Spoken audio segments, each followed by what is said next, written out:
Hello. Fuck me gently with the chainsaw. Do I look like Mother Teresa? I'm Nicole. Greetings and salutations. I'm Tyrell James, a.k.a. Discourse Stu. And this is our second Watch Something Else episode. Nicole, what movies are we talking about today? We're talking about two movies that actually came out the year that Tim Burton's Batman came out. So, seminal year, probably the big foundational year. If you're not counting Superman 78 as like the establishing year for the superhero franchise blockbuster. But we are taking a look at Society by Bryan Yuzna and Heathers by Michael Lehmann, who that's his only good film.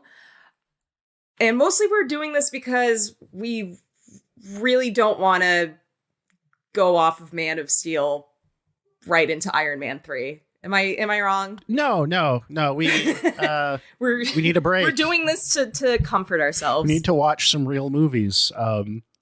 And boy, we've got some. I mean, these are both, cult hits from the very end of the 1980s, from the as the Berlin Wall's coming down era. That were not, well, I mean, Society's still, I think, a relatively, even among horror fans, a relatively obscure film. Yeah, it's, a lot of people call it like the best horror movie you've never seen, which people who've seen maybe like 5 movies say that about everything. Yeah. But it's still relatively obscure enough that the premise of it is just like go into it completely blind and you'll be completely blown away by it. I will say, if you haven't seen either of these movies, Heathers obviously is Heathers. There's no reason for anyone who's listening to have not seen Heathers. Like that's up there with like RoboCop in terms of like movies you need to have seen in order to listen to this podcast. Yeah, but if you haven't seen, to qualify as a film watcher. Yeah, but I mean, if you haven't seen either of them, I would say, or even haven't seen them in a long time, I would say these are movies like I would recommend watching before listening if you're so inclined. Both for spoiler reasons and just for the sake of being able to follow the discussion. Yeah, I'm not doing a summary of these two, but I mean, I can say that Society is about a young man living in Bel Air. His name is Billy, and he is raised by a very wealthy, upper class, rich Beverly Hills family. But Billy suspects there's something not quite right about anything that's going on. He's starts suspecting that his parents and even his sister are involved in some weird, shady rich people business that might involve incest and fucking. Spoiler alert, the rich are literally a giant mass of disgusting flesh that consumes everything, and by everything, I mean the lower classes in order to survive. And Billy has been raised by rich people to be a sacrifice for quote unquote society, high society, which will literally feed off of him in a nightmarish flesh human veal. Body. He's like veal that has been raised to be consumed in a ritual orgy of flesh. Ritual orgy of flesh. That is the term that I was completely missing, and it was on the tip of my tongue. This is definitely like the QAnon is real movie. Well, this would be like so much cool if that was what QAnon people actually thought. They would be so much cooler. Actually, no, fair. I don't mean that disparagingly, but it's like the upper class, not just like liberal part of the upper, but like the upper class is just all. This is the real conspiracy. That's what. Wait, you thought this movie was fiction? But they are just like, yeah, like it's the movie strongly implies and just outright shows that like his what turns out to be his adoptive sister and parents are just fucking all the time. And by fucking, I mean just at the end of the movie, just merging into each other's flesh and just becoming deformed amalgams. famously, as much as anything this movie is famous, his adopted dad appears as an ass on legs, and his face is where the asshole would be. He says, "Yeah, see, son, you're right. I really am a butthead." Yeah, which is this movie is also pretty funny. Which sometimes it gets a bit away in the execution, in my opinion. It's that's a also messy just kind of a movie. part of like the like we've got some. There's a lot we can and will, I think, criticize about it. Yeah, we'll get to that, but let's dig into sort of why we think this is really worth discussing on a podcast we've dedicated to ripping Marvel and Disney a brand new asshole. Well, it's got stuff in it you've probably never seen in another movie, which is not what you can ever say about a Marvel movie. It's horny and weird and gross and takes a lot of risks. And the last 10 minutes when we get to the flesh abomination orgies are the wild, very obviously artificial, but like visually very striking and disturbing prosthetics and design by Screamin' Mad George, Screamin' Mad George, musician and visual artist. His makeup actually really makes this movie, in my opinion. If it weren't for his makeup, I honestly don't think I would like this movie. No, the last 10 minutes really make it worth. But I think the whole rest of the thing.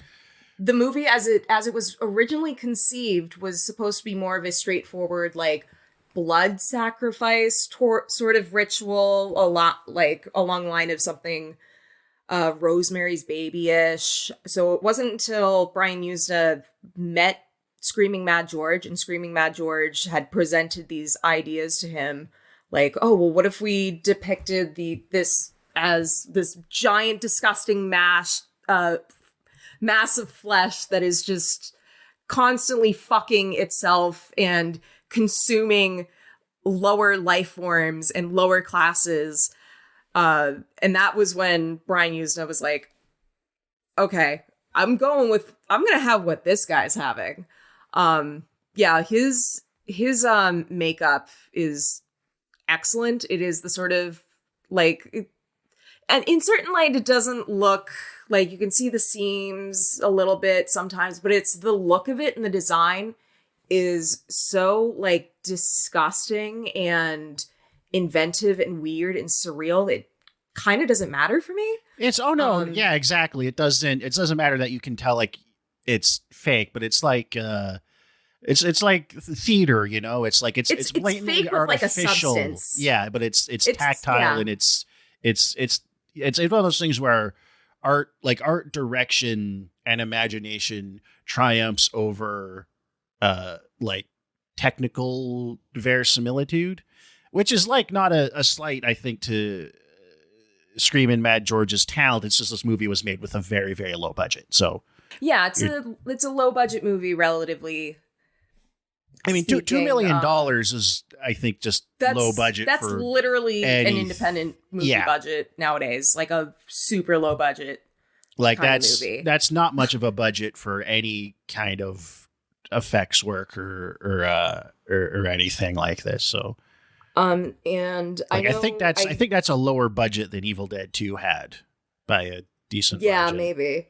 But I also know that Screaming Mad George and Bryan Yuzna, at least in conceiving of that, you know, the big disgusting society flesh mass at the end, they were consciously referencing a painting by Salvador Dali.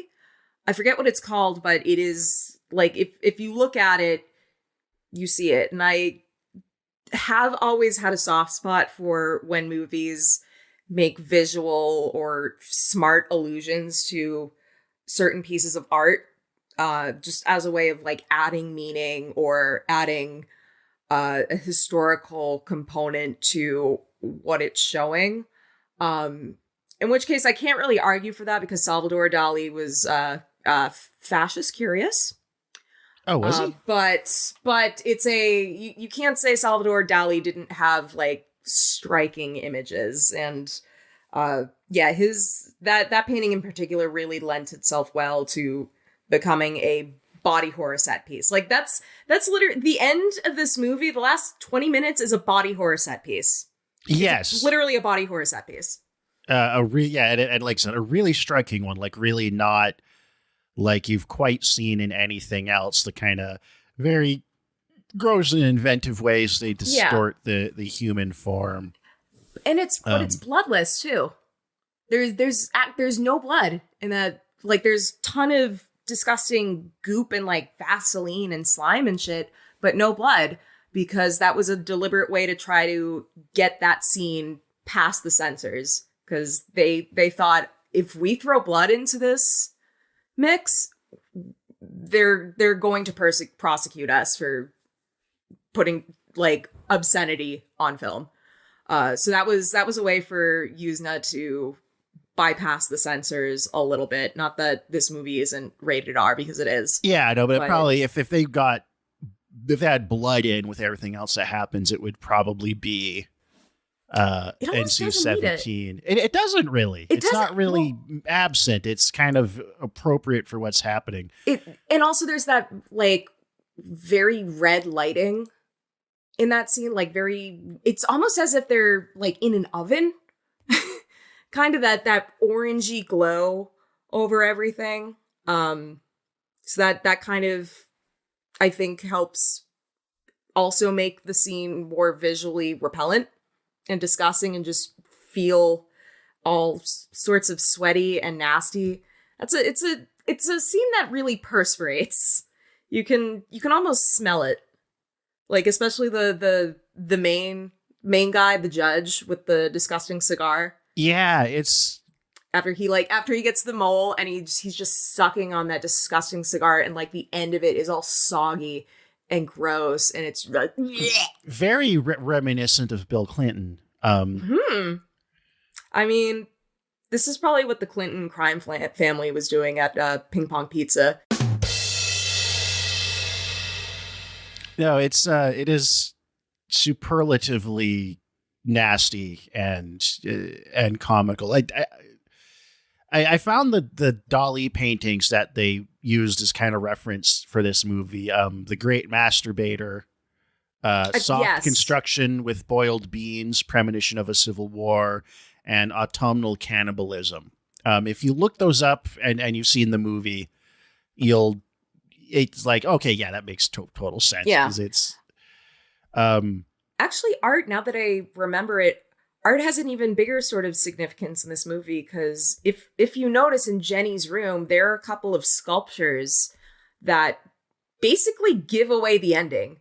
There's this, like, it's the first scene in the proper scene in the movie where Jenny's like in her room, she's putting on her the gown, the really sister of the main character, or nominal sister of the protagonist. And like right, I want to say on the left side of her in the background, there is a sculpture that just looks like a person like bending into themselves, and it's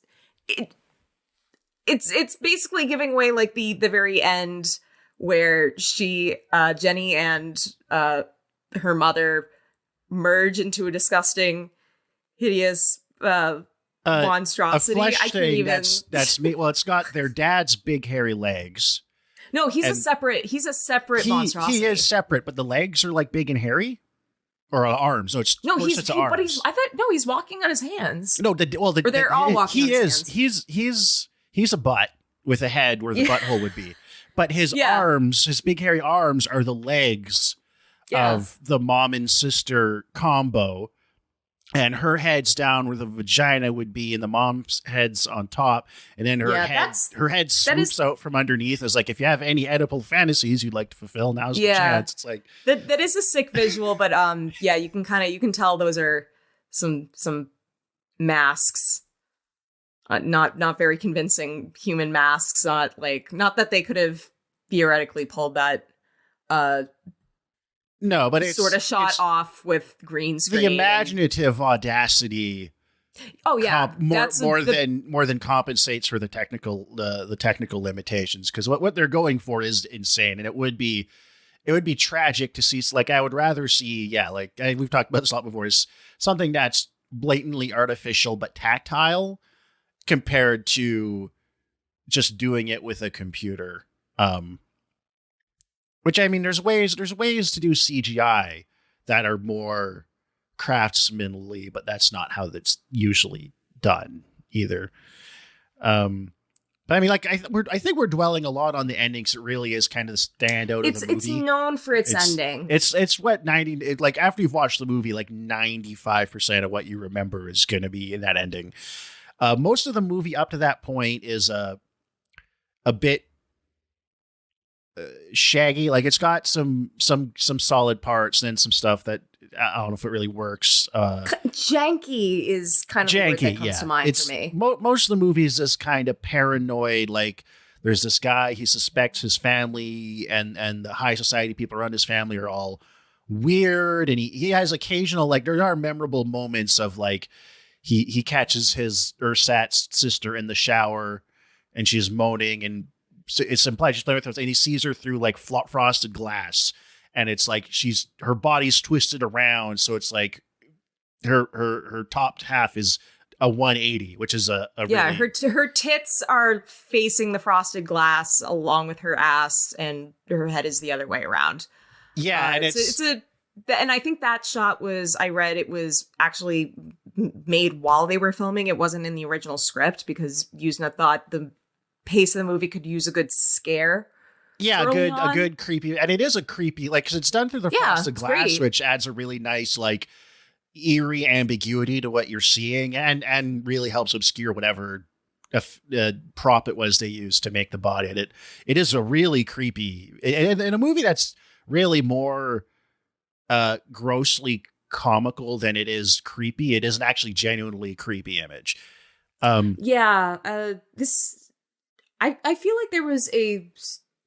feel like this was very much a product of the Nightmare on Elm Street franchise, where horror movies had to indulge in a level of comedy and corniness. Yeah, that kind of, like, there's the score for this movie I don't love. Oh my god, the score, except for the opening theme. The opening theme is great. It's so creepy sounding. Society waits for you. Miguel, play a little clip of that. It's really creepy.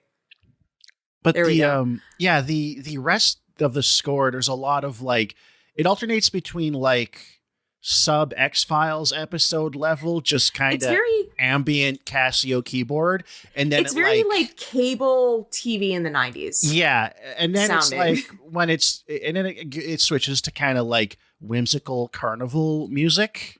That's when it's good. Or at least has more personality than there's running moments on a Casio keyboard. When like the carnival thing kind of works, and there's moments where it's like I wish the music was playing it a little more to the horror side. Like, it fucks with the tone of the movie pretty badly, where it's like the goofy stuff becomes a little too goofy. I mean, I liked this movie. It's just it's an uneven. But I think that movie. was also symptomatic of a number of horror movies, specifically B horror movies that were released during that time.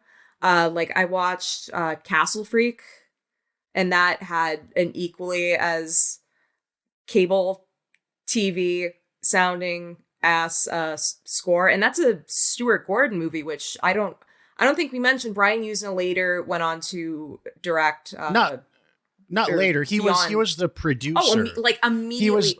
He was the producer on. He was the producer in the first Reanimator, pretty much every. But then he went on to make Reanimator 2, Reanimator, which is. He was a producer on like every Stuart Gordon movie, a producer and co-writer on a lot of them, and then he also started directing movies standalone. Some of them like sequel to Reanimator, and then movies like Society and.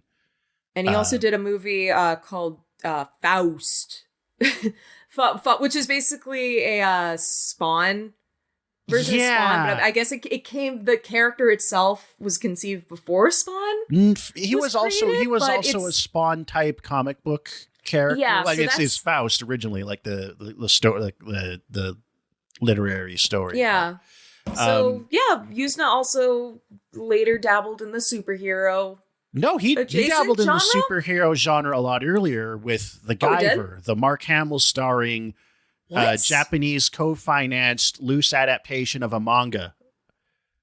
Wait, what? Yeah, which also had Screamin' Mad George effects. I saw part of it on TV as a kid. I barely remember. Wait, link me to this. This sounds insane. Yeah, The Guyver, 1991. I thought you were talking about the show with the guy who makes little tools. No, that's MacGyver. Okay, that's what I thought you were talking about. Yeah, it's like it's a loose adaptation of a manga series. It's from 1991, and it was co-produced with a Japanese studio, and it's kind of like it's directed by Screaming Mad George, and Bryan Yuzna was a producer on this too. And it is, as I understand it, now I saw like the first 20 minutes of this on cable when I was a little kid. But it is kind of like basically like an American, well, Screaming Mad George did, contrary to what you'd think from his name, is a Japanese. Okay, so this is 91, and hell yeah, who emigrated to the United States when he was like in his teens or early 20s. So it's sort of like a half American tokusatsu movie.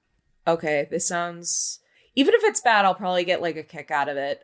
Oh, and I should also mention, because this is like, I do recommend Society. I have more issues with it though that we will get into, like one major issue with it. But a movie that I think is literally perfect that Screaming Mad George worked on is a movie called Freaked by Alex Winter, who was the guy from Bill and Ted.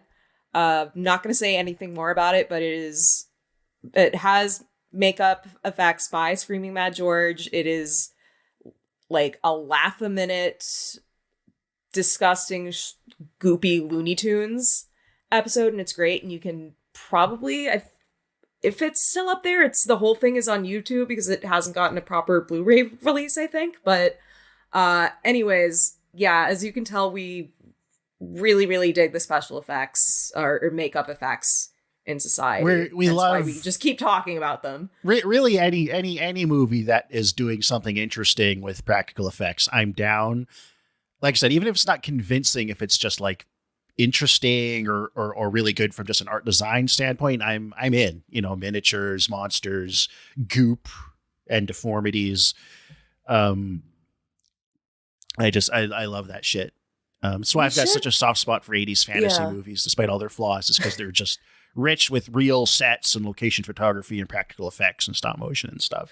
We should talk, or at least chew a little bit on just the depiction of class in this movie. Because that is ostensibly, at least in a very heavy-handed way, what this movie is about. It's pretty straightforward. The rich, or at least the old money lineage risk, because they make a big point of like, it's the lines like it's a matter of breeding, you're born into it. So the question of like, I guess the middle and the kind of middle class, upper middle class people who rise to that strata isn't really addressed. But the elite are amorphous flesh monsters filled with bugs. They literally suck those beneath them. They just kind of like liquefy their flesh and organs and absorb them down to, I guess, even getting their beauty marks. And as they do that, they engage in just nasty, slimy orgies where all of their body parts merge together. They're fucking and sucking each other.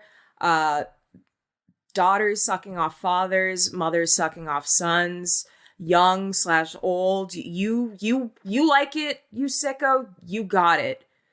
If you have enough money, if you're part of the elite, there's no nothing is prohibited. You can you can indulge in everything as long as you maintain the facade while in public, right?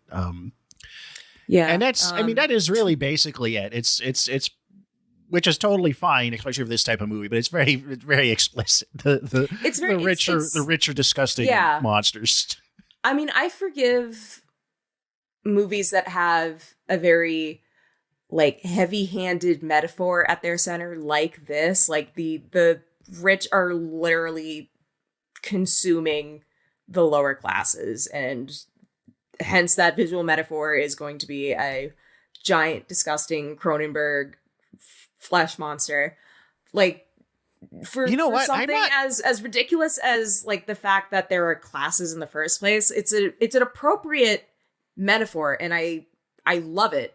I love it as a metaphor. But there are like some things in terms of like when you start picking apart like the story itself, because they actually don't outright say that Billy is adopted. No, they do. They do? They do. He's adopted. They don't specify from where, but they just say he's of a lower class. They don't use the term adopted. But it's he says multiple times, I think I was adopted. I don't even look like my parents. And then at the end, like his mom's like, you're not our son, obviously. We've just been raising you to eat you. It is made like pretty explicit. Okay, I must have turned away slightly or been just might have been watering my plants at that point. But while we're picking at this movie, there are like some pacing issues too. Like the movie opens basically in media res. It opens with Billy coming back from the hospital, which I know he discovers that they're faking what is the kid's name? What is with the mole? What is his name? Bartlett? No, it was like he was dating Jenny. Kind of French name. Oh, geez. I had it. Is this going to drive me? Like, it doesn't actually matter. Hold on. Just say he's the friend, but I is David Blanchard. Blanchard, thank you. I knew it was like kind of French. It was one of the things that was going to drive me insane if I didn't. Blanchard. It's Blanchard. So Blanchard, like they find out that Blanchard's death has been faked, and they've prepared a fake body that was shown at his open casket funeral, which is shown like Billy pokes his cheek and the whole thing starts to crumble, and that's your first hint. And then he goes like, "Wow, he must have really needed a lot of reconstructive surgery." Like it is an intentionally funny movie. It's intentionally funny, but sometimes it uses that humor in the wrong places. Yeah, like it's an uneven movie. Like it's worth it for the parts that work totally, but it is an uneven movie, and we'd be remiss if we didn't talk about the ways it's uneven. So I guess I might as well bring up my big issue with this movie. Clarissa. So, I mean, everyone knows the Bechdel test, which y'all, we've just lost half of our listener base, and the other half are rolling their eyes at me. Tuning out. But there's another lesser known similar test. It's called the sexy lamp test. And it's basically like saying that if you can replace your female character with a sexy lamp, think the sexy lamp from A Christmas Story. If you can do that, then, and the story basically works, you need another draft, or the female character basically could just not exist. And that's Clarissa's big problem. So Clarissa is, first of all, she's played by a Playboy playmate, which no problem. Absolutely no problem with that. But you can tell. Yeah, you can much tell. Of an actress. This movie kind of suffers from uneven casting too. Like it feels like the leads were cast for their looks, maybe more than anything. I can forgive that in the same sort of sense of like Starship Troopers. Like Starship. It literally. Yeah. I was literally just about to say Starship Troopers, because that's like the completely surface level and looks oriented culture of rich teenagers in Beverly Hills, it tracks. It does. Clarissa, Yeah. Clarissa is the romantic interest, and she's like introduced as sort of the thing that helps pull Billy further and further along, realizing the extent of what's going on. But she is one of the amorphous. But she's one of them. She's one of them, yeah. But she's one of them. He fucks her, and then she's like laying in bed, and her like she's also like facing backwards the same direction as her ass, and then he like blinks, and then she's facing which is a cool moment. But yeah, there is never any specification about what makes her different and why she is helping Billy, presumably other than the fact that she just wants to fuck him. Well, yeah, why? Yeah, she falls in love with Billy. Oh, by the way, I just want to say the Bill in the character, it's not Billy, it's Bill. Oh, which is Bill. weird for a teenager. It's Billy. It feels like it should be He's played by Billy Warlock. Son of Dick Warlock. Stunt coordinator on a number of John Carpenter movies in the 80s, including Big Trouble in Little China and The Thing. And the guy who played the Shape in Halloween 2. It also said Billy Warlock was also in Halloween 2. Oh, was he? Yeah, it said... I don't know, his maybe page, a bit part. Yeah. They also used the same hospital exterior, apparently. Yes, I read that too. Which this is fun little Easter eggs. But can we just talk about like just being named Billy Warlock, son of Dick Warlock? Isn't that insane? It's so powerful. Isn't that an awesome name? That is amazing. That's like what's Norman Reedus' son's name? Scrimmy Bingus. What? Norman Reedus' son. His son is like Crungy Spungus or something. No, tell me you've never heard of this. All right, I have to look this up. I don't believe you. Oh God. Mingus Lucian. What the fuck? Mingus?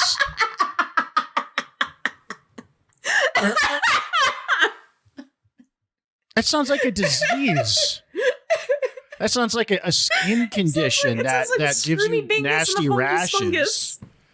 It's like something you get from having unprotected sex that makes your dick rot and fall off. Going to the doctor, like fuck, I've got the Mingus, man. If Mingus Reedus is listening to this, I hope he doesn't take offense. No, I don't want to be mean, but that is a ridiculous name. Come on the pod, Mingus. Come on. But Billy Warlock is a powerful Billy Warlock name. is like owns. That name owns. It, almost as much. Dick Warlock, though, takes the cake. Like, wouldn't you want to be in a Dungeons and Dragons campaign where the main bad guy is called Dick Warlock? I want to be a Dungeons and Dragons campaign where the dungeon master's named Dick Warlock. Dick Warlock. And then Clarissa, the main bad guy's named like Cock Sorcerer. There we go. But yeah, Clarissa. Phallus prestigitate. Prestigitate. That fucking what word. Are you trying to pull? Phallus prestidigitator. That's a word. It's a word. Prestidigitation. It's a form of illusion. Using hand trick, like when you do card you're tricks or bombing something. Right now, that's dude. prestidigitation. It's a real word. You're bombing right now. now. I'll die on this hill. I don't care if I bomb. We'll get to bombing yourself when we get to Heather's, but yeah, but anyways, yeah, Clarissa is also like Clarissa's mom. What is the deal with her mom? Yeah, her mom is like a big she's a big fat lady with divine makeup on, and she loves pulling people's hair. And she doesn't talk, and I don't know if she's supposed to be one of the amorphous blob people or not. You'd think so, because Clarissa is. It's weird. It's really, really strange. Okay, I did do a little digging into this. And I guess there was a screening of Society a few years ago where Bryan Yuzna and the actress who plays Clarissa did a Q&A after. I'll just read directly. It's from an article from Screamfest. It's like a blog entry, and it basically says that Damascus, who's David woman who Vasquez. plays, yes, that's the Playboy playmate model who plays the teenage high school love interest, who also her like opening introductory scene is her like flashing her vagina a la Sharon Stone in Basic Instinct to Bill while he's on the podium. Oh yeah, he's doing. She had her panties on, but she was doing the proto. That's before Basic Instinct too. Yeah, for some reason this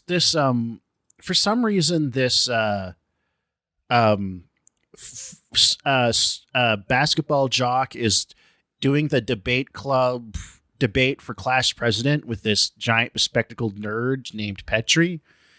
And it's very much like Trump debating Hillary Clinton, where he's like this nerd trying to get his nerd points, and he's just like, look at this nerd, isn't he a nerd? And everyone's laughing and cheering. Yeah. But then he totally trips over his own tongue because she's sitting in the audience flashing him. Also, this is one of those movies where it's like all the teenagers are 30 years old, so it's okay for them to be heavily sexualized. Yeah, there's like I can give a pass in that aspect, but I'd be more willing to give this a pass, but like more of a pass if Clarissa had like an actual character.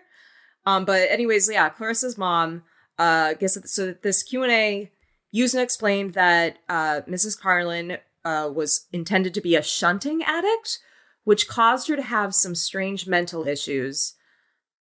So I guess the implication is she was like so addicted to shunting, which is what the activity at the end of the movie, the big disgusting flash orgy, is called. It's referred to as shunting as a. It's what I think it's specifically it's when they because the judge meld, he reaches his hand right up through Blanchard, that poor Blanchard kid's ass, and then grabs the inside of his face and his fingers poke through the eyeballs, and he pulls them kind of inside out, and then they have a shunting match at the end when he's like when Bill's about to escape. Him and his kind of arch nemesis Ted Ferguson have get into perfect name, by the way, a ritualized shunt. Yeah, Ted Ferguson. It's like a newscaster. Get into him and Ted Lasso get into are corralled into a shunting match, and then that's how he takes him out. He does the same thing, reaches up through his body and grabs the inside of his face and pulls him inside out. Pretty gross. I mean, it's also awesome. the ending kind of like it ends very abruptly. Yeah, too. Like the titular society has gone to extreme lengths to make their existence and what they do a secret, and specifically like fuck with Billy. So, and they just let him go with one of them, and another guy is his best friend Milo, who wears a Eat the Rich shirt at one point, which apparently was also belonged to Bryan Yuzna, which is pretty cool. But yeah, the ending, like the very, very, very ending, like they just get away. Yeah, it's just kind of like the movie's like, well, we did it. We showed you all the freaky stuff. He won the. I guess you're supposed to think that they're all just sort of shocked by what they saw happen, and he kind of manages to leave. Yeah, it's kind of a shaggy movie. You're kind of here for the highlights, more so than like something that totally holds it. Like it's really like it is a B exploitation film in the fullest sense. That's a good way of putting it. I was going to say Clarissa does not explain it all because she gets like no motivation. Yeah, Clarissa does not explain it all.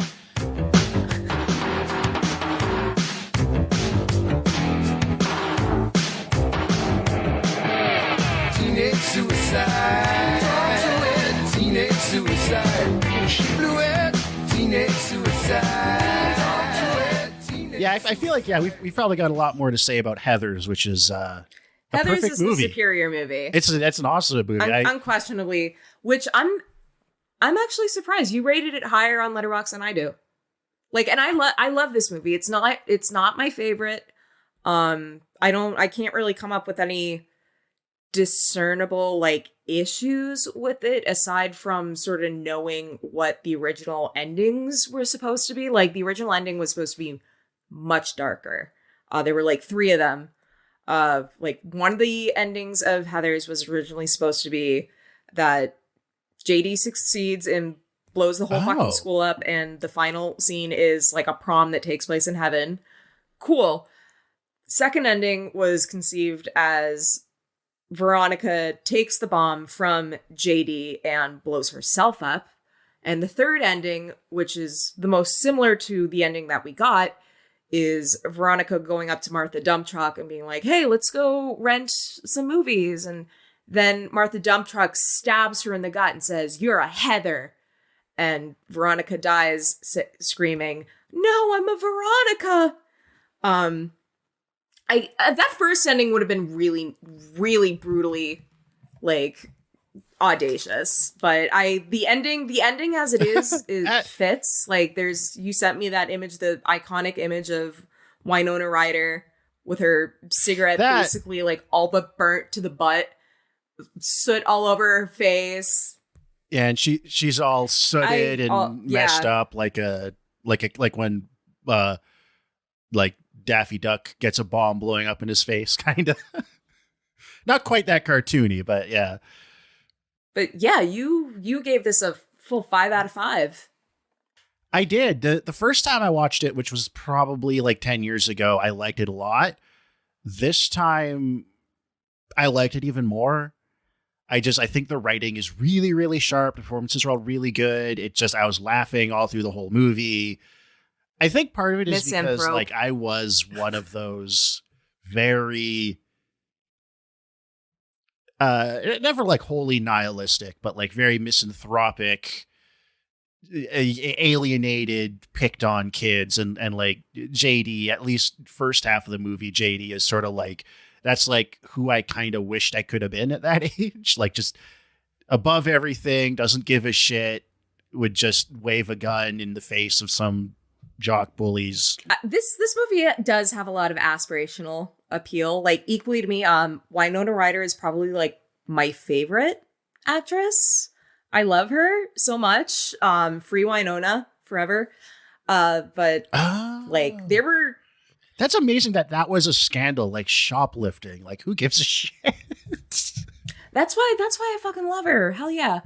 But like there were a couple years where I really tried to be Veronica for Halloween, and I couldn't because I couldn't find a mallet, what is the name of that game? Croquet mallet. I couldn't find a croquet mallet at like Goodwill or anything, so I was like, fuck. But I have like multiple times brought pictures of Winona Ryder as Veronica to my hairdresser and been like, give me this. Like, I think I have unconsciously based like 70% of my personality and whole look off of Veronica Sawyer, if not just Winona Ryder in general. I mean, they are, yeah. Like if were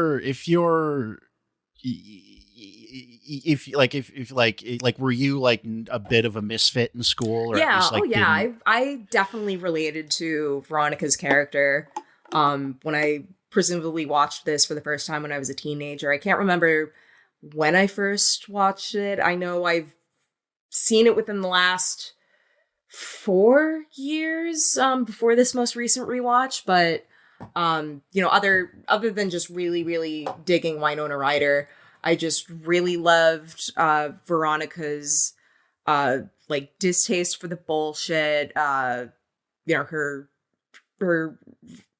her sarcasm, her just I don't know, I think you said it, she's like, I'm not that type of girl kind of she's the OG, not like the other girls. Not like the but on this rewatch, now that I'm older, arguably wiser, I don't know, jury's out, but I had completely forgot that she and JD are also rich kids. Yeah. So they are, and in looking at it from like a pure fact-based standpoint, Veronica is arguably the worse than the Heathers themselves, because she has actually killed people. Heather Chandler was a fucking cunt, but she didn't kill people. No. But I mean, it is like a heightened slightly cartoonish. Oh yeah. Reality. So you just like, oh, like, I mean, like it is like, it is ultimately like it's saying like that level of violent antisocial nihilism is bad and destructive, but it's also like, it would be awesome to murder the jock bullies and then frame them up as having committed a repressed gay packed suicide. My son's a homosexual, and I love him. I love my dead gay son.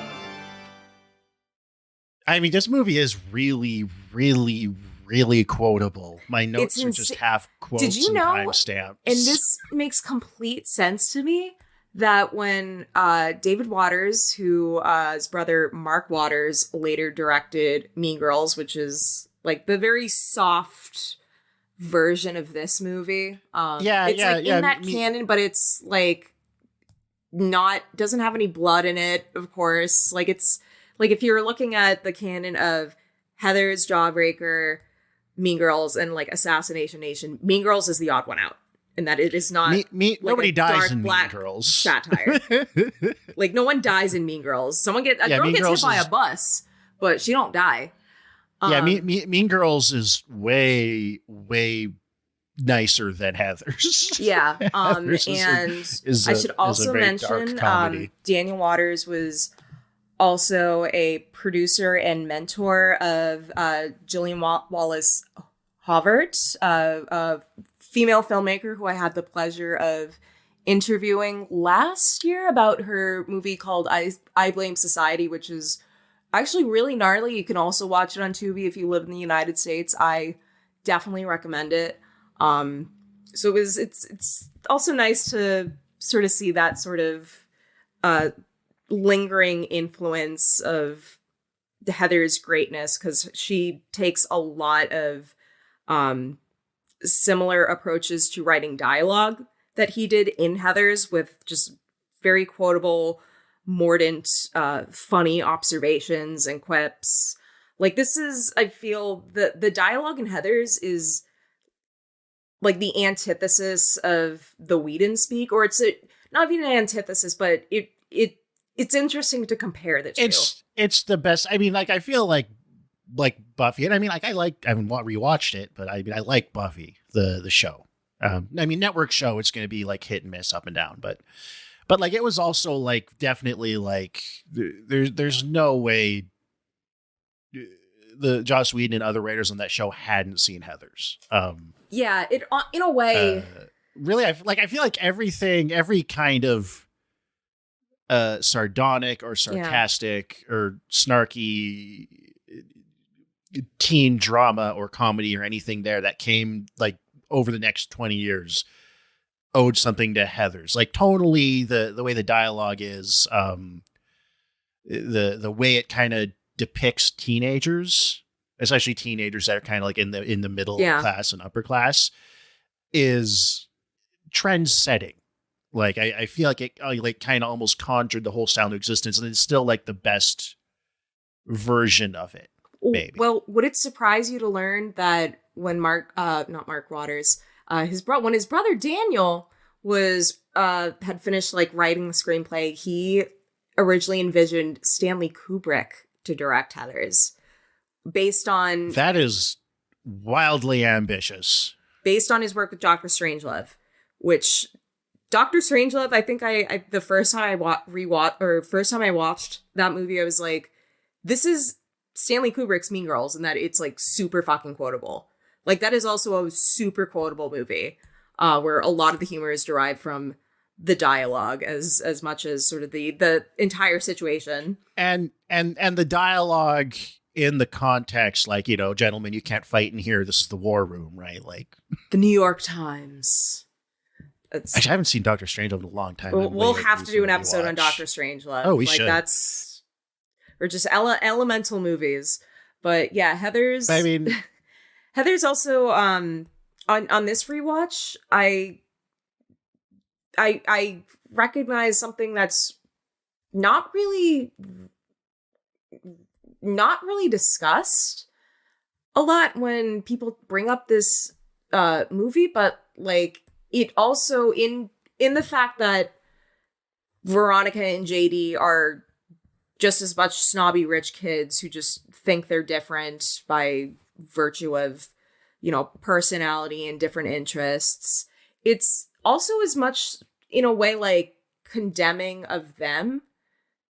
Oh, it totally is. Yeah. And I think that's also that's the thing that makes this movie endure as a satire. Like we're not even going to talk about the television remake they did a few years ago. I saw ads for that and it just looked painfully unfunny. Yeah, I haven't seen it. I have no desire to see it. I hear it's bad and I know it's bad. No one had anything good to say about it. Yeah, no one has had literally anything good to say about it whatsoever. They even had to pull its release because of the Stoneman Douglas shooting. Yeah, that's the thing that a lot of these movies that are, because there hasn't really been, barring like Assassination Nation, I can't think of another movie that has come out within the last 3-4 years that has encroached upon like the dark black comedy satire taking place in like a high school, like specifically focused on teenage girls. Like that is a very specific and niche subgenre that I feel like kind of each generation gets its own iteration of it. But you get like maybe one a decade. I wish we could get one a decade. At most. But like that's like nowadays we see like a lot of stuff that's just aimed at teenagers. Like think of Riverdale or something. I haven't seen Riverdale, but to my understanding, I've seen the first 2 seasons. I don't know how much of that show is Riverdale, guys. That's your exclusive. Okay, here's the thing. I don't know how much of that show is stupid in a deliberate comical way, and how much of it is just stupid in a TV writers desperately trying to make sure people watch way. But it is kind of like it's garishly pretty to look at, and every episode is just like this is what they did with this. It's fun to watch. I'm not saying it's a good show, but it's fun to watch. Okay, and so I'm Stu not is usually saying like I normally Riverdale have no is his favorite patience for. show, and he wants to marry Jughead, who is a weirdo. But I want my own ass! I want my own ass! You're getting your revenge on me for dunking on you over all the Chris Evans simping. And my Chris Evans simping. I'm getting revenge. It's a show that really, really kind of desperately also wants to be Twin Peaks. There's a lot of direct one-for-one homages. Yeah, that's corny. Corny. It is really. Here's the thing. I've only ever watched it very, very stoned. That's the kind of show it is. It's like I get very, very stoned and watch something that's nice to look at and comically insane. Like Betty's dad is a Zodiac serial killer guy. Well, yeah. And that's one of several insane season-long arcs, which also includes Archie accidentally starts a fascist militia. Okay, I don't know what the teens are watching on CW, but what the fuck? So you like that's why I would and I've thought about going back and watching more, but like that's why apparently like they just add in Supernat, like it just gets more and more outrageous. But like that's why I would watch it. Is it's like every episode is more completely insane soap opera bullshit, but with like a little bit of production value and style. They threw even in if it's some sort nice of gauche colored lighting and derivative, yeah. Which that goes a long way. Like I said, I've never watched it sober, and I never would. But like, if you're just like you want to watch something where you don't. It's like when you're just like stressed out and you don't want to have to think about things and you just want to have a good time and you don't want to rewatch It's Always Sunny in Philadelphia for the 5th time, you can get really, really stoned and watch Riverdale. Which is also like, I'm sure Heather's influenced that show quite a bit, and it's obviously not at that caliber at all. Like, I'd love, just for fun sometime, to like make an infographic charting sort of all of Heather's connections, whether direct in terms of shared cast and crew members, or just in terms of sheer cultural and filmmaking influence, because this movie also has a direct Batman connection. Yes, Daniel Water also wrote Batman Returns, the best Batman movie, Which has a story credit on it at least. Which, you know what, makes sense in thinking about Catwoman in that movie. A lot of her dialogue feels like a very similar sort of like sassy kind of tone to a lot of it is, yeah. This movie, like. And it is like, I find it interesting because this is a movie written by a man and directed by a man, but I feel like I get the sense that it gets teenage girls.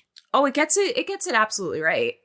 Like as an adult, now that I'm watching Veronica, you know, not with the lens of being an aspirational teenager who wants to be so much like Winona Ryder myself.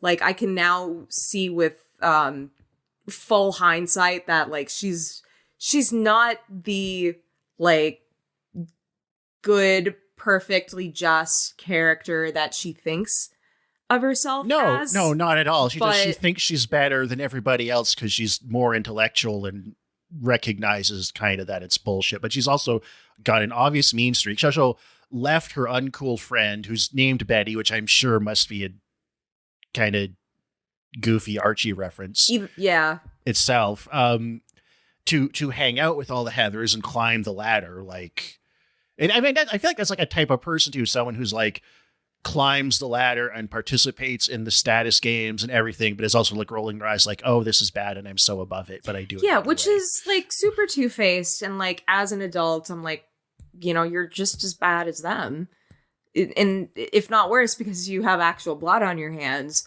But like, credit to both this movie, like the director, you know, Daniel Waters, and especially Winona Ryder, just by pure virtue of being Winona Ryder in that like perfect 5-year period between like she's fresh off of Beetlejuice in this movie, like between Beetlejuice and like, I want to say up to maybe Girl Interrupted was kind of like the start of the decline, but like this Winona Ryder in those like late 80s, early 90s years, just in her prime, she is just so great in this role. Like her cadence, her her outfits, everyone's outfits in this movie. I'll get to.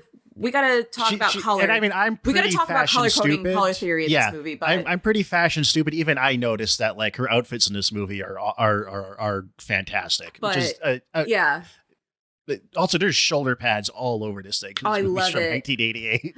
But Winona Ryder has also just such an authenticity to her in terms of like the misfit aspect, because I think she also was like a real like goth chick in high school, kind of outcast, like before she. I mean, she was. Like, I was watching this and I was I remember thinking, God, Winona Ryder looks so beautiful in this movie. And then I looked it up and it's like, unlike Society, she's actually high school aged in this movie. And I was like, oh.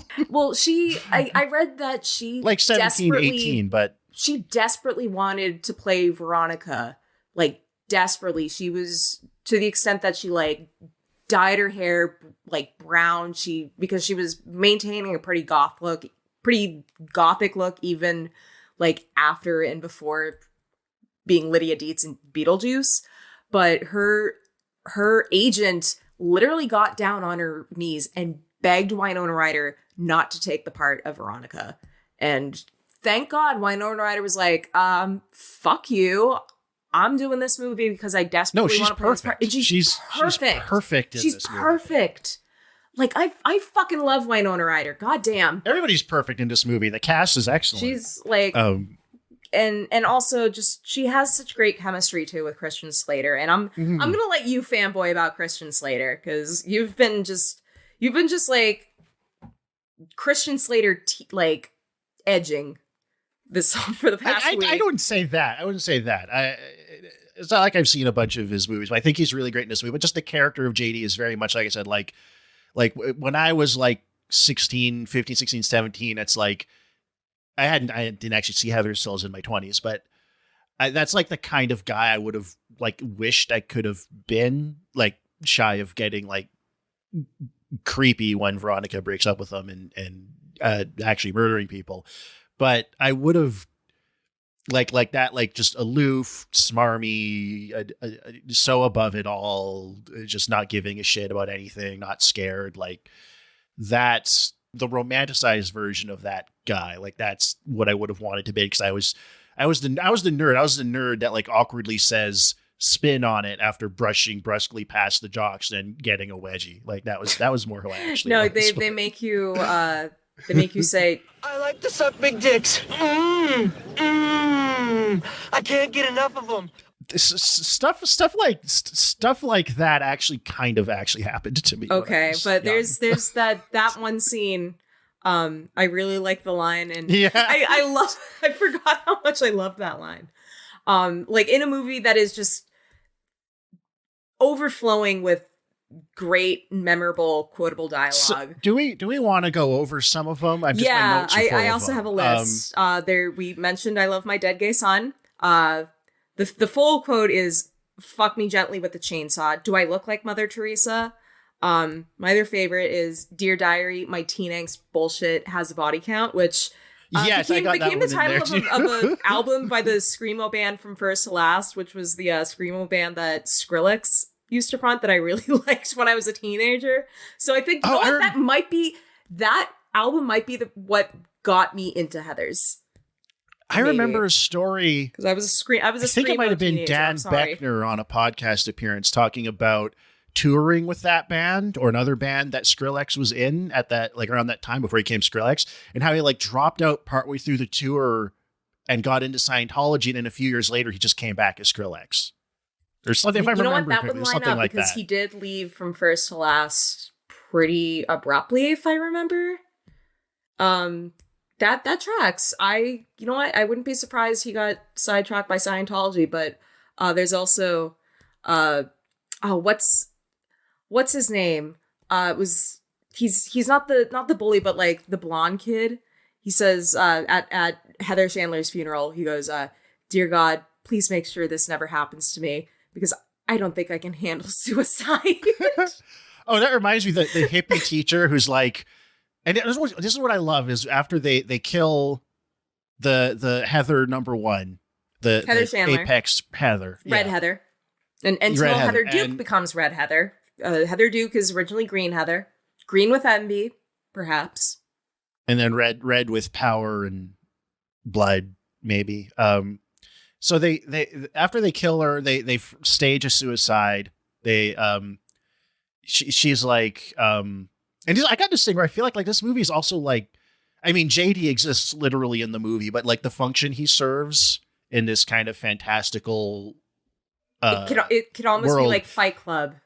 It is. He is kind of a Tyler Durden to Veronica's Edward Norton, like the fully kind of, because she goes out to this party,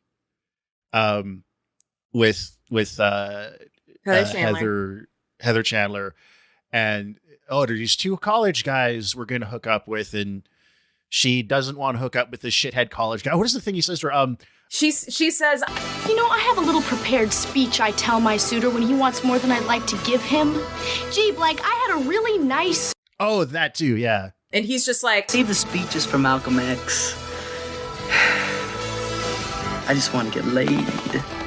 like a douche. But then Heather Chandler, she bites the bullet, as we say, gives a blowjob, and then next scene, she's just spitting water into her reflection in the bathroom. And while she's doing that, we're cutting forward to Veronica writing in her diary, which she wears a monocle to write it. I which love is that. A really funny touch. Which is also like further like getting you to notice, at least for me in retrospect, like nudging me towards like, oh, she's literally just as rich and bougie as the rest of these. Yeah, like people, this, like she's wearing the fucking Monopoly Man contrived affectation. But she's scribbling away about how evil Heather is, and Heather has to be killed. And meanwhile, we're cutting to Heather, kind of like this very subtle and concise moment of like this kind of inward self-loathing, right? Like what she's doing for status and recognition is just doing the thing she finds degrading. And then right as she finishes writing how Heather Chandler needs to be killed, that's when JD pops in through her window. He just crawls through her window. He appears at that moment when she's writing about Heather Chandler. There's no establishing shot of him. Like later they show he's using a ladder, but there's no establishing shot of him like getting up on a ladder. He just like, it's like fucking Edward in Twilight. Like he just comes through her window. He does, but he's conjured at that moment when she's like thinking, I want to kill this person. He's the guy that's totally willing to go there from minute one. And then when they're like, oh, I just want to feed her some orange juice and milk that'll make her throw up. And then he's like, no, we'll give her drain cleaner. And he pours drain cleaner you notice what color the drain cleaner was? Blue. And what is Veronica's signature color? Blue. Except there is one moment, and it's the moment where like just before the news crew comes into the school to like film the not the rally at the end when the bomb goes off, but towards like the end of the second half. And she's wearing like a purplish trench coat. And at least if you're like me and kind of subscribe to the color theory school of interpretation, or at least think of its thematic relevance in terms of how there's like red we associate with the queen bee. That was Heather Chandler's color. Like that opening scene where they're playing croquet, Heather Chandler literally says, I'm red. When Heather Duke tries to like, the red ball. Yeah. Right. That's when like that established Heather Duke is green, which, green with envy. And then after Heather Chandler dies, she takes up the mantle and she just outright starts wearing red. Heather McNamara, she's yellow, which I haven't given too much thought with, but like, she's kind of the, like, after Heather Chandler dies, she's the most submissive one. She becomes like the I don't want to say the target, but like she becomes like the weakest link. But in that scene, Winona Ryder's like purple jacket, it's almost like, because like red and blue make purple. So it's like, I feel like it almost kind of leans towards like, oh, is she, also, because I think we're in agreement that Veronica is morally, just by virtue of having like actual blood on her hands for trying to maintain her high school social status, a worse person than like Heather Chandler. But I really like how it plays with that color aspect and a lot, and like the lighting too. There's also a lot of shots where JD is just lit with blue light. Yes. Like when they go on, she gets talked into as a favor going on a date with the two jocks, Ram and Kurt, the two football jocks, with the other Heather there. And she's like, as long as it isn't one of those dates where it just ends with us in a field tipping cows. Immediately cuts to them. Cut to cow tipping. The guy's like, tipping cows is so awesome. They get all splattered with mud. That's how cows die, though, right? Do they? Maybe they do. I think it can hurt them. Do cows die if you tip them? I don't think they necessarily die. That sounds horrible. That sounds horrible. Don't do that. And as I eat a burger. Yeah. What actually one of those small details is as she storms off and then JD shows up. Yeah, he comes up over this ridge, him and his motorcycle. He's totally backlit by this kind of ethereal blue. And as she's going up to him and they're talking, he also says to her, our love is God. He says, which is a great line. JD but says a lot in the of background, psychopathic shit. Yeah. Or in the background, intelligent. the other Heather is her sex in the shitty cow field with the other football guy is like he's just like groping at her, ripping off her clothes while she struggles. It's basically rape, and it's gross, but it's like it's a nice detail for like, oh, this is the kind of guys these guys are, and a lot of high school guys. Yeah, there's especially also then, just like that not great understanding. That great line where JD is like, Kurt and Ram had nothing to offer the school but date rapes and AIDS jokes. Yeah, which yeah. Is, which I had that. Throw that line too. up in there, Miguel. That's a great line. And actually, like Jason Dean, and JD, James Dean. Come on, James like, Dean out the motorcycle, the rebel without a cause thing. Yeah, like again, like that. We already talked a bit in the Dark Knight episode, or at least you did, about potential influence of this character on Heath Ledger's performance, but Christian Slater said that he actually took a lot of inspiration from Jack Nicholson. He said he's basically doing a Jack Nicholson impression, which you as can JD. see when you hear it. Yeah. Oh, absolutely. Like, and then totally. Of course, Jack Nicholson would go on to be the Joker in '89 Batman, which came out. He would have been filming probably Batman when this movie came out. Yeah, I wonder what. Or was in post-production. Talk for a little bit. Hold on, let me just take a look at what the release dates were.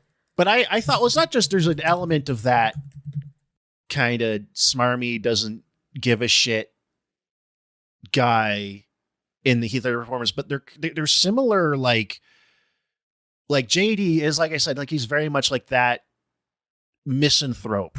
Yeah. That JD is the original We Live in a Society guy, I think. Like that's like the first movie character you can find that I can think Taxi of. Driver. Oh, Taxi Driver, maybe Taxi Driver, but like, yeah, no, I know what you mean. Like he's as in terms of like he's the prototype. Like if Taxi Driver is like the godfather of like misanthropic movie if he's like the Cro-Magnon version, yeah, then he's the modern, like the basis for the modern iteration. Like, yeah, he was wearing he's literally dressed like a school shooter at the end. He's in a black trench coat. This movie, like, it feels like you could take this movie and just kind of like, aside from a little bit like the sheen, like the soft focus, like it looks like a movie. Bitch, I love the way it looks, but focus. it looks like an 80s movie. Like you change the fashions and the sheen of it, and you could drop this movie in like the year 2000 and it would fit perfectly. That was the only thing you just have to change. It's just the very obviously 80s aesthetic elements, and you could drop this movie otherwise unchanged in the year 2000. It'd fit perfectly. Like it feels like. You couldn't make this movie after Columbine, I don't think. No. You couldn't get this movie made with any kind of budget. Oh my God. But no. Probably it feels like a post-Columbine movie. Yeah. It feels, because when I remember when I was in high school, there was like it felt like for a while there was like every other week there was a teen suicide in the news. Teen suicide, don't do it. Don't do it, guys. Teen suicide, don't do it. Big don't do Fun. It. I love if you're a teen listening to Big this, Fun. Big Fun. Well, I think that's very much like, what was that Wham and that, what was that song? Yeah, like yeah, or that other band. Shirt. I can't remember the name of. It was like Gay Tony or something. That wasn't the name of the band, but I don't know. The Ballad of Gay Tony. The Ballad of Gay Tony. That's a DLC for Grand Theft Auto 4. Yeah, but yeah, this is. At one point, JD literally says the school was society. Like he's literally a society guy. Line here when he's and I mean I think I had that yours also written down or filed away before he got to that line, which really cemented it. We used to say because right at the end he's about to blow up the school. Veronica's confronting him with the gun, and he's gonna. Because every killing they've done, they've framed as a suicide, and it's started to lead to copycat suicides, like the big girl they're always picking on, Martha Dump Truck. Walks out into traffic with a suicide note, doesn't die, and she's wearing the Big Fun shirt too. She is wearing the Big Fun shirt, which is such a nice touch. It's such a. I also really like how this every movie little engages subtle with, detail in this movie. Like this movie also like presciently engages with the sort of like content media machine that comes out of mass like tragedies. Oh, I want to get to that in a. I just want to get to the line here. There's a lot of good shit in this movie. He's about to. Yeah, he's trying to blow up the school, and he says people are going to look at Westburg and say, now there was a school that self-destructed not because society didn't care, but because the school was society. You should just like do dubbing for Christian Slater. Might as well. You're a good vocal double for Christian Slater, specifically as JD. I think I mentioned this in chat. I've had Gen X women like to tell me I sound like Christian Slater. Gen Times I don't women. know why. I don't know. I don't even know if that's. Women. I don't even know. I guess I'm gonna take that. I'm gonna choose to take that as a compliment. I don't know. I mean, I absolutely, not just because I still very much identify with Veronica, even though I'm definitely not a rich kid, definitely not as like deluded about my own self motivations and sense of justice as her character is, but her character is also a high schooler, so I can forgive her in that aspect for just being a young, stupid 17-year-old. But the whole bad boy aspect of Christian, and he's also a very handsome young guy, but it's the charisma. It's the charisma. Well, that really he's makes charismatic. He's well spoken and witty. Like he is a romantic figure, as much as he also turns out to be just like a psychopath. As Veronica says, "You're not a rebel. You're fucking psychotic." Which is such a great condensation of like a lot of that mentality, where it's like, no, you're not cool or edgy. You actually are very mentally ill. Like, you say tomato, I say tomato. But he is a charismatic version of that guy. he's and it's just the way he carries himself. And they have great chemistry too. They really do. They you have believe great them chemistry. that you believe that they kind of have this instant attraction. It's like a Bonnie and Clyde. And recognize each other as those people who share that mindset of, we're above this and it's bullshit. They're the original Joker Harley couple. Kind of. the look on Stu's face is just like looking off into the distance, like, is it? No, I mean, I think kind of. Well, it's Veronica realizes she is unwittingly being made into the Harley Quinn in a Harley Quinn Joker couple, and she's shutting that shit down. She opts out. Yeah. That's kind of like the turn. That's like the turn at the middle of the movie is when she breaks up with JD. JD wants Veronica to be his Harley Quinn. Like he would be like he would probably get like a tattoo of like Harley and the Joker in like her honor, or they do like a couples cosplay and then kill a bunch of people robbing a convenience store. But But in the end, when she just straight up shoots him, he comes stumbling out of the school, and then before he blows himself up with his own bomb, he says to her, like, "You've got a power I didn't know you had." It's like he respects her even more for being able to just kill him. which is what makes that ending work, I believe. Yeah, totally. Because like this did have several much darker endings that I think if executed like well would have made this movie perfect for me. But the ending as it is, like as it's one of those things where I feel like on paper it didn't, like, I'm sure Daniel Waters, Michael Lehmann like did not like that they had to change the ending to what it is. No, like they probably felt they were really having to soften it down from but it's still a pretty hardcore ending. Like he blows himself up. It's off screen, but like it is a kid blowing himself up, like suicide bombing. That is you don't see that in movies at all anymore. Like, yeah, I like to as he right before he blows himself up, like his little bomb with the timer like sketches out for a second. He kind of has to hit it, it stops at like 45 seconds. Which is like when the Joker blows up the hospital. It's oh my god, yeah. No, there are a lot of this is why we wanted to talk about Heathers, or at least it's kind of why Heathers has been in our brains as a potential movie to talk about or touch upon for this podcast, just because of all the weird, odd, like, Joker connections and, like, Batman connections. And like, just the way, like I said, the way this movie's so, because I want to talk about, like, we had a teen suicide when I was a senior.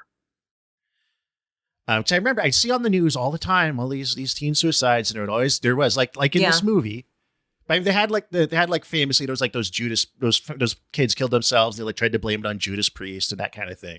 So it was like it had a precedent, but it was still in the mid late 2000s. It was like and every time there was always like, oh, the pretty popular photogenic girls are always weeping into the news camera talking about how, oh, this person was so nice and kind and was the light of everybody's life. And it's like, and I was always sitting there thinking as like a depressive.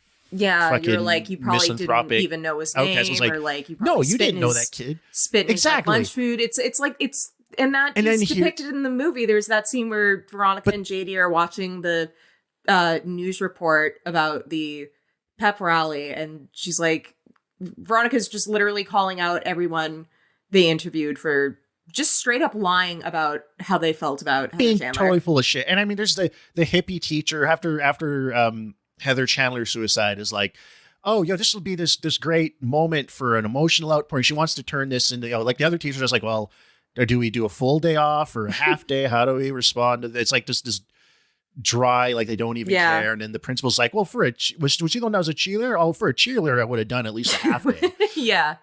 And then she's like, oh, this is just this, but it's like this very kind of hippie, narcissistic, like, oh, this is this big moment for an emotional outpouring. And she's like talking to the kids about like how we can use this suicide to like think about how beautiful and life is and how her suicide was like beautifully pathetic. And it's like, to her, it's just all a big art project.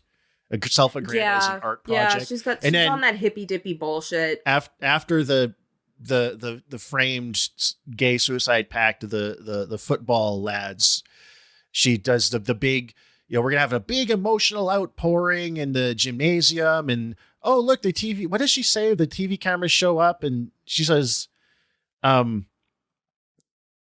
forgot what she says, but she's her whole she's also just as like everyone in this movie, even Veronica, who like is our protagonist, and despite having literal blood on her hands, she is arguably the person who has like the most sense of like consciousness or consequence barring, although like Heather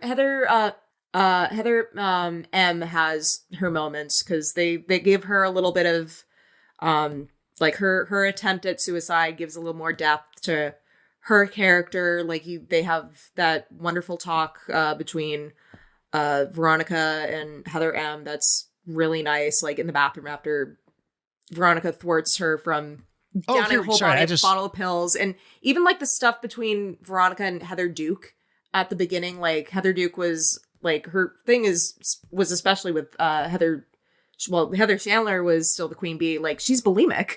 She's like constantly binging and purging at the beginning of the movie. And then after Heather Chandler dies, she's sitting in the locker room just munching on fried chicken and tossing the bone away and doesn't give a shit anymore. It's great. Yeah, there's also another great line. Heather Chandler says, "Grow up, Heather. Bulimia's so 87. Yeah.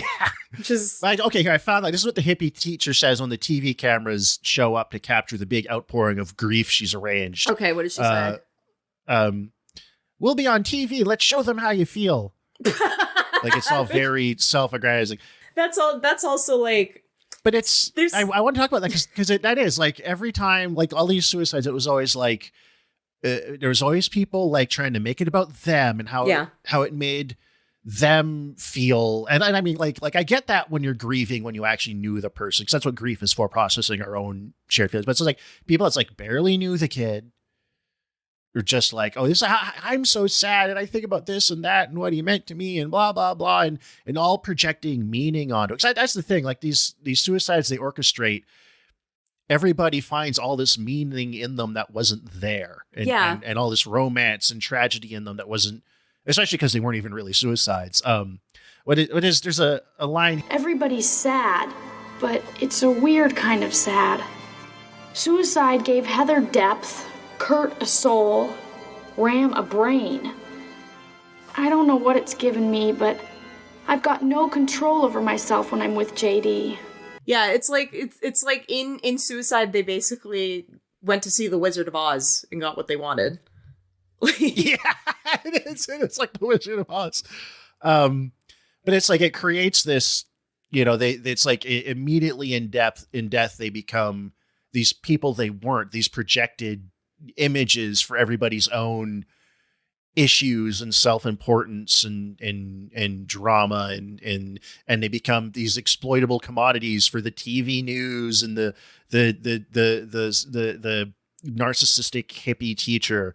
And that is a lot like what I saw, like what I'd see on the news all the time and suspect, and what I saw firsthand. Yeah. When not to myself, just reduce somebody's suicide to a point I can make about a movie, but like that is what happened. And that's 20 years almost on the dot from when this movie came out, and it was just perfectly spot on. Yeah, and I looked it up. Heather's came out like March 31st of 1989, and Batman 88. was sorry? I thought it was 88. Nope, 89. Heather's is 89. This is the year 89. Oh, that's what all I said that. Things. That's what the things on like Letterboxd said was. No, it's 89. Am I wrong? Oh yeah, no, yeah, it is March 31st, 1989. And why did all the things say 1988? Was it delayed production wise? What the hell? It doesn't. Yeah, IMDb, it says 1988. What? That's okay. Well. Oh, maybe. I think it says was it a premiered festival premiere? It premiered at Sundance January 21st, 89. So yeah, but that's still 89. So weird. Well, IMDb isn't always right, by the way. No, but it was like a Letterboxd, a lot of other places also said 88. So yeah, what the fuck? Yeah, I don't know. But yeah, you're right. That's weird. This is kind of interesting. I actually noticed this for a couple of movies. When New World Pictures was going bankrupt, the distributor, it made $1.1 million in theaters over 5 weeks. And Roger Ebert only gave it 2.5 out of 4 stars. But yeah, well, Roger Ebert sucks. Taste. What else do you know? Like, duh. Did you see Roger Ebert also gave like a no-star review to Walker? Like what? Yeah. Oh, his review was appalling. I'm so glad he's dead. Fuck you, Roger Ebert. What a hack, for real. But if he wasn't, we'd have to kill him and frame it to look like a suicide. Joking. Please don't sue us. In a video game, etc. I don't know. That's probably a tired meme at this point. Yeah, but here, just the one guy talk after Heather Chandler's death. Heather and I used to go out. She said I was boring. Now I realize she was just dissatisfied with her life. Yeah, no, she literally thought you were boring because you could not help her like climb the social ladder. The other thing this movie probably more than any else set the precedent for the high school set movie that is itself a, smaller metaphor for just how people and adults in society, like just the social climbing and it just everything's it's all about social clout. It is all about social status, like that. Unfortunately, that aspect that we like to think is purely high school. No, bitch, that's forever. It just keeps, I'm very lucky. I am too autistic or whatever I am. I don't notice that stuff most of the time. I can't tell when people are doing status games and internecine politics. I can't pick up on the social cues to understand what's happening. I just kind of barrel right through it. See, for me, it's always been like either I don't pick up on it or I pick up on it.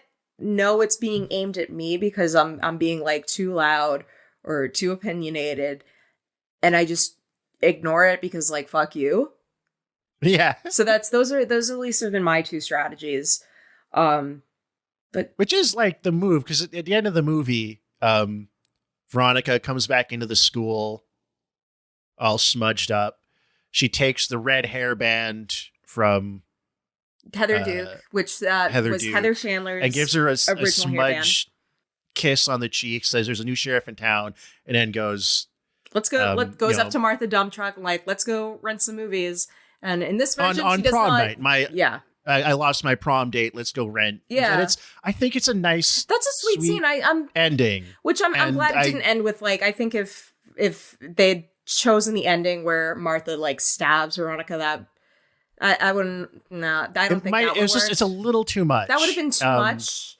Like there's you can either go over the top, like with the everyone fucking dies and like prom is in heaven. Like which is what JD says, which is the only place people of different social groups can get along is in heaven. And they do make a fair big deal about prom coming up. You never get to see prom. Like they mention Veronica's prom date. They're even before she meets JD, her parents are talking to her about, oh, do you have a prom date yet? She's like, oh, there's a dark horse in the like race all of a sudden. But yeah, I think if I like the ending as it is. Like it ends on that sweet note where it's really implied that Veronica's really putting her money where her mouth is. Yeah, she's actually learned something from this, which is to don't play social games. Don't give in to the ladder climbing thing, but also like and don't just date pure psychopaths. Nihilistic misanthropy is not an appropriate response to this kind of lashing out destruction for its own sake. What's the other thing JD says at the end? It's like you want to clean the slate as much as I do. Yeah. All right. So maybe I'm killing everybody in the school because nobody loves me. Let's face it. All right. The only place different social types can genuinely get along with others in heaven. Yeah. Like, don't be. And again, like that feels like so many like Columbine shooter types. Oh, to a T. Are kind of a version of that. Like that's the Joker mentality. He's gone full Joker mode. And they lash out because they're alienated, they don't fit in, and they probably have a lot of self-loathing. And so it just becomes this just cutting off any kind of compassion or whatever or ideal. It's just this dark, the world's fucked. I'm just going to take it out on everybody and then kill myself. Because I mean, like that's something I've noticed. Like people talk about like the ideology of mass shooters a lot. Like, oh, this one was a fascist or a white nazi, whatever. I don't know if it's that important ultimately to what maybe it's important to like which targets they choose if they just don't shoot up their own high school.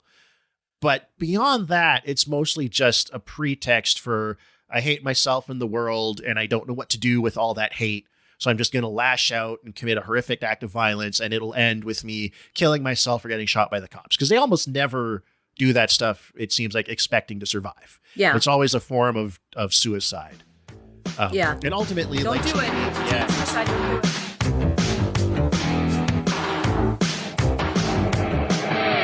Teenage suicide. Teenage suicide. She blew it. Teenage suicide. But if JD gets any redemption, it's that he turns the violence on himself without taking the rest of the school with him. Yeah, he redeems himself in death in that aspect. Yeah, and he kind of like says like his goal is to sort of like create like this kind of definitive act because he's going to forge a note where it's like the whole school committed an act of ritual self-suicide because they hate society. And so it's like this idea like it's because the whole movie it's like these fake suicides are building into real ones. Heather Duke attempts suicide in the bathroom. That's Heather M. What's her last name? I don't know. They were just Heather McNamara. Heather McNamara. She's yellow Heather. Yeah, red Heather, yellow Heather, red Heather, yellow Heather. Green Heather, blue Veronica. Well, it's red leather, yellow leather. It's an old, I it's know. A vocal exercise Dad. Drama. Sorry, saying shit my dad would say. But another actually, and something I also really like about JD, especially compared to like the characters that would like derive from him is that like the fact that he's like full of himself and like not really cool and just as bad as everyone else is, like Veronica, embedded in his character, because he's also a rich kid. His dad owns a construction company, and it's like also implied like his mother committed suicide by putting herself in one of the buildings he was blowing up. Like it seems like the implication is that like she was so dissatisfied. Horny for blowing up buildings. Yeah, it seems like the implication is like she was so dissatisfied with her life and like marriage that she just like walked into this building and let her husband blow her up, which is pretty vile, but like very bleak. Which is bleak, but like JD is also like very with rich. Suicide, yeah, that he has.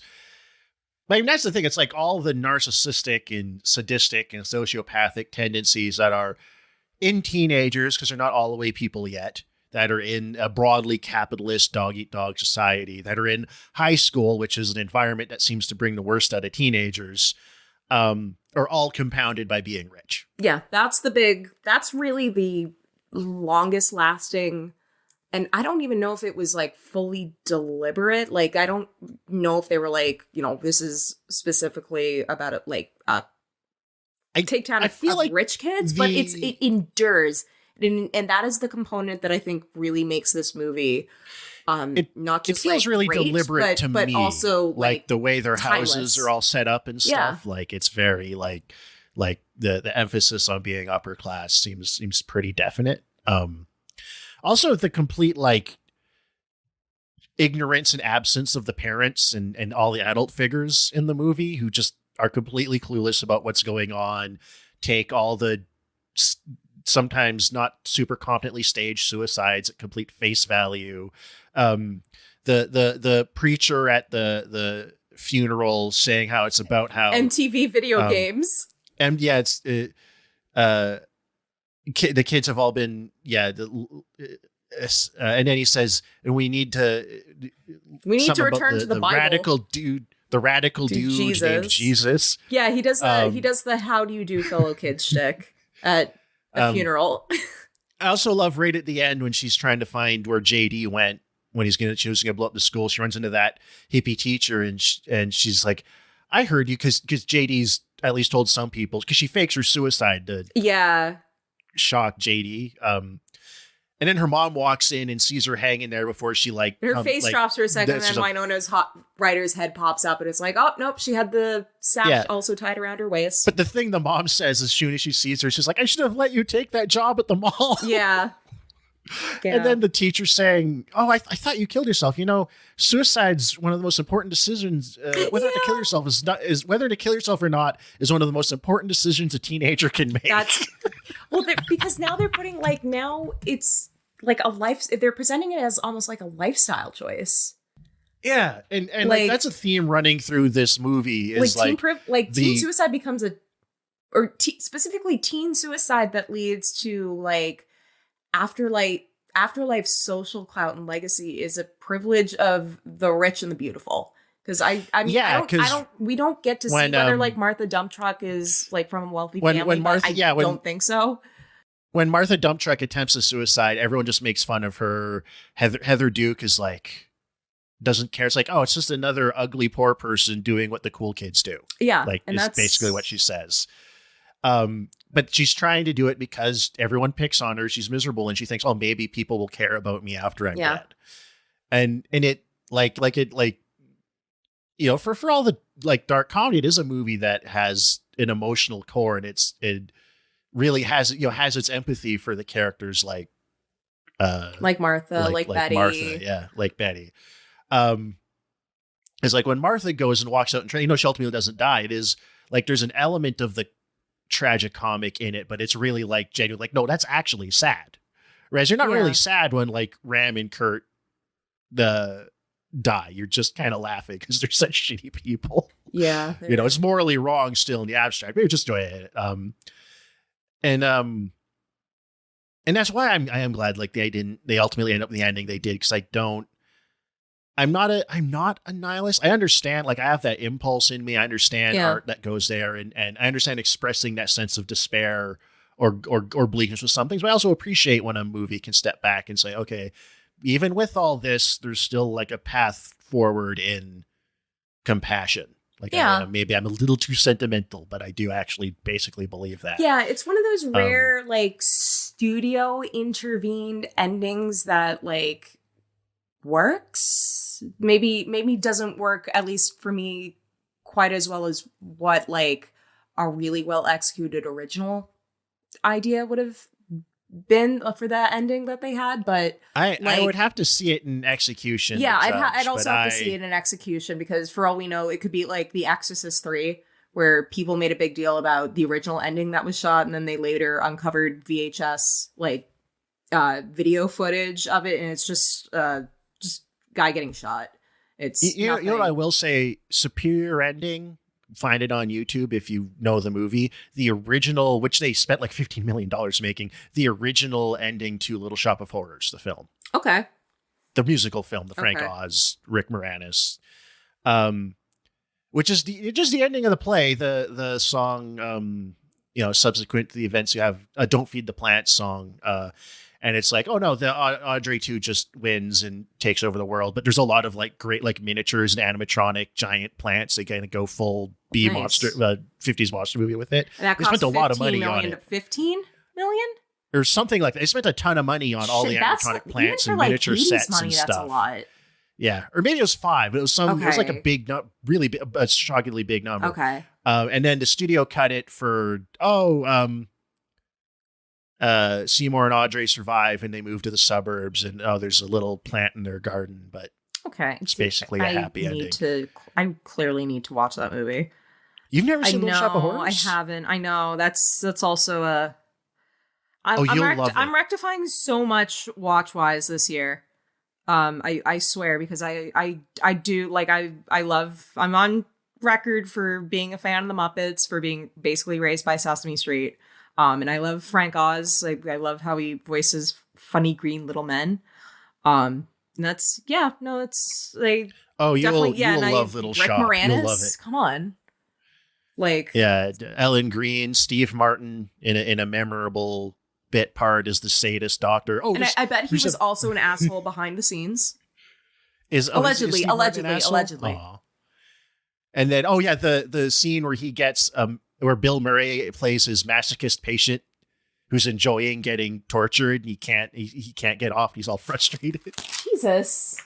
Damn. Okay. Well, if there's anything to be learned by this discussion is that after 1989, movies gradually started getting worse every year. I think. I don't know. 90. Where do we 90 is a good year for movies. 99 is an excellent. Yeah, I mean, you can start to see the germs of what's going to ruin movies. I mean, it even goes back to the 80s, like the blockbusters, the spectacle blockbusters, the emergence of CGI, the increasingly market tested way of making films, kind of gradually building. But I feel like the tipping points after 99, maybe. Yeah, I mean, that would be the tipping point. But I think like this would be a fun exercise also to do, just like charting, because it really starts Jaws and Star Wars.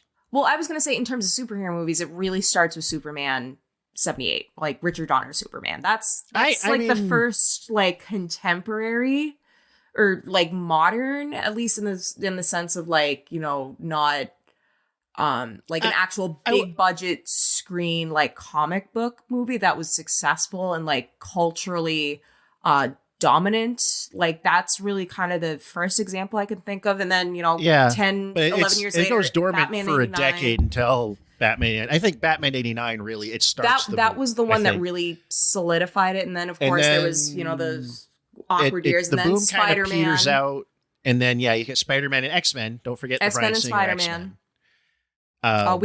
I just realized we didn't even make a Bryan Singer joke in our discussion about Society. We didn't make any jokes that the ending is literally one of his parties.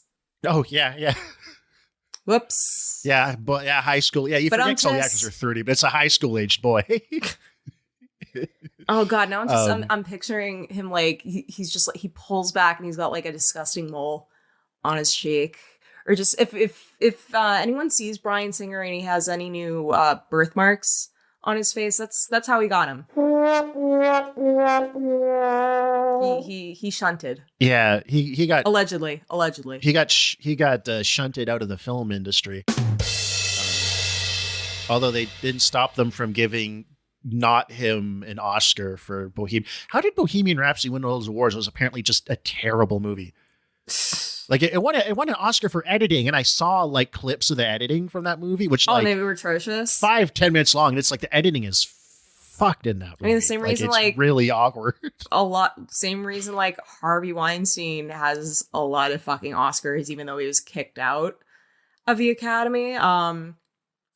Also, we should note this is our first episode. We're doing post slap. Fuck my wife's mouth!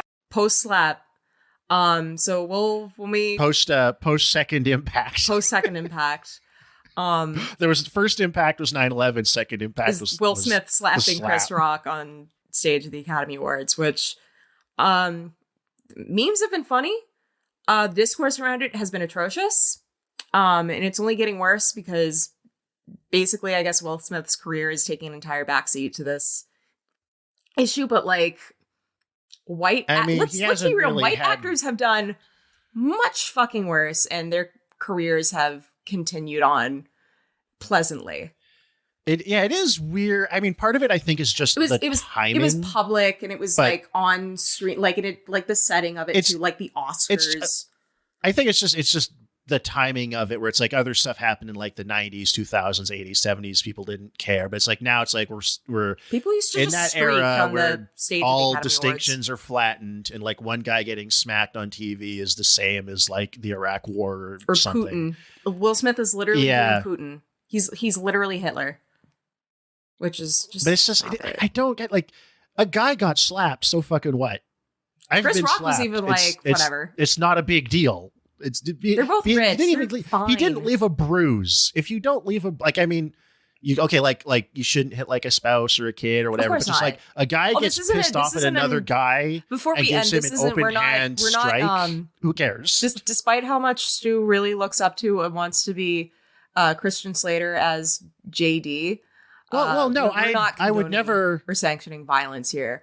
But you know what? If all award shows if all award shows started to have like one-on-one combat like this, then that's how you get your ratings up.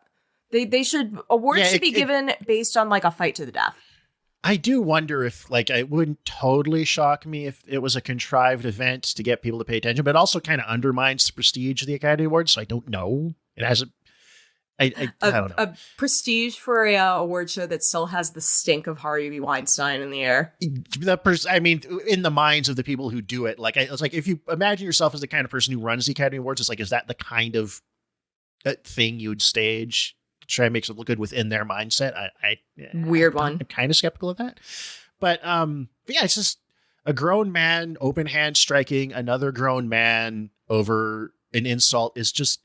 Whether you think it's technically right or wrong, it's not a big deal. It's a minor transgression. Everybody's a fine and has no lasting injury. Be grown-ups. For the love of God, just be grown adults. Before we end, I do really hope, because this I just want to say I would never open hand slap a man in public. I would and make it look like a suicide. Yeah. God, it's going to be so funny when this episode comes out, like several weeks from when we're recording, like about like a little over a week after the slap. And Will Smith has like, murdered somebody. I was going to say Will Smith has committed suicide, just in keeping with the theme, but that's also like. Well, Chris Rock killed him and made it look like a suicide. Yeah. Well, what if Chris Rock had been Betty White?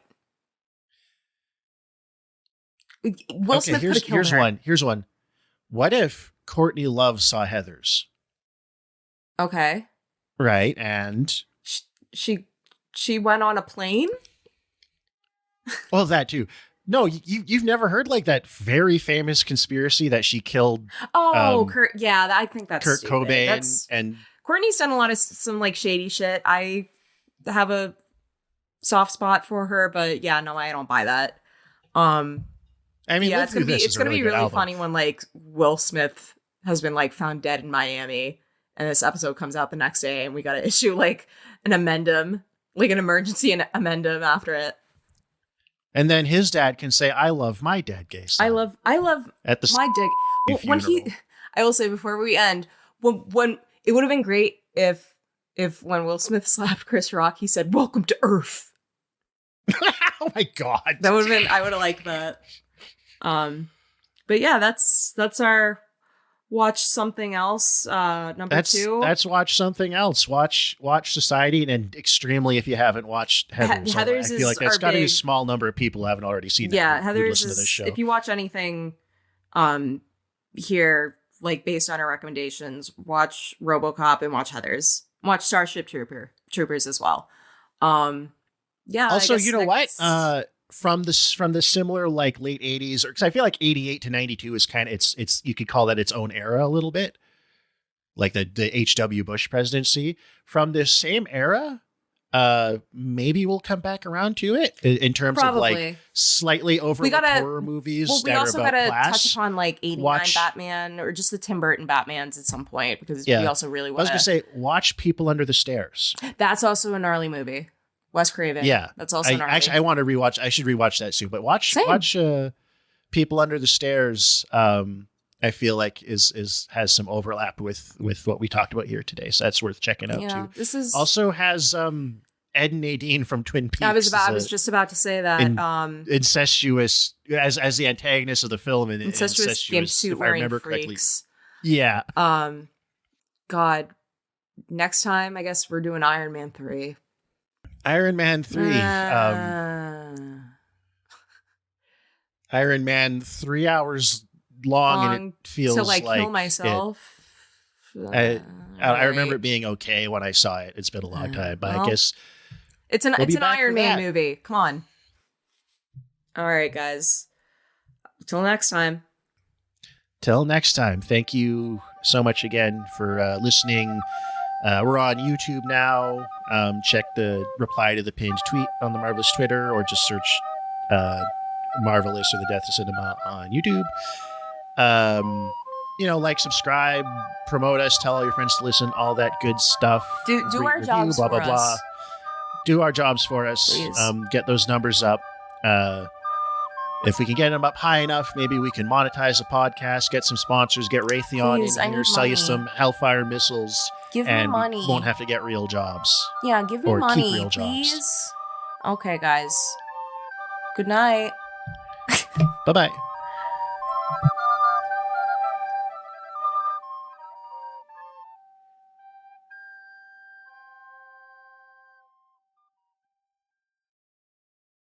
Jesus, God in heaven, why'd you have to kill such hot snatch? It's a joke, man.